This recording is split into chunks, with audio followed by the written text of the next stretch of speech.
यो सौम्या रिकॉर्ड से हमार थी नया धमाका आ रहा बा एक निर्गुण जो ना आप लोग के ऑडियो और वीडियो साथ मिली। अरे माई के मुअल का ये हीरावा वही दिनवाया खरे, अरे वही दिनवाया खरे हो।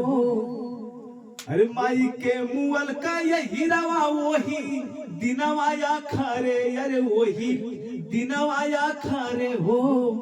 अरे बिटिया जहिया जाली ससुरार न हो राम किया हो राम रे, बिटिया जहिया जाली ससुरार न हो राम। एक पत्ती और लिखने का। अरे बाबू के मुअल का ये हीरावा वही दिनवाया खरे, अरे वही दिनवाया खरे हो।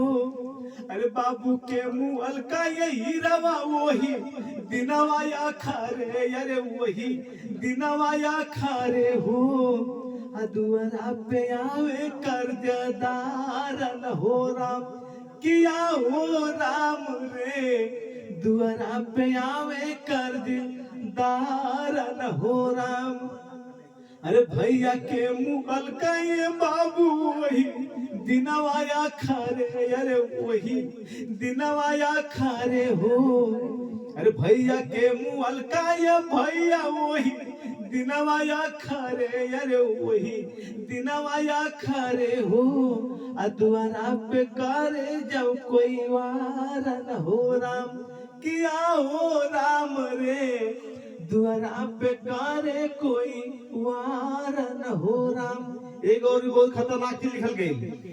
अरे बहनी के मुअल का ये हीरावा वही दिनवाया खरे, अरे वही दिनवाया खरे हो। अरे बहनी के मुअल का ये हीरावा वही दिनवाया खरे, अरे वही दिनवाया खरे हो। अरे बिटिया जहिया जाली ससुरार न हो राम किया हो राम रे, बिटिया जहिया जाली ससुरार न हो राम। एक लास्ट में पत्ती लिखल गई जो कि ये प्रसंसार का नियम हो। का लिखल गई? अरे माँ मेहरी के मुअल का ये बाबू वही दिनवाया खरे, अरे वही दिनवाया खरे हो।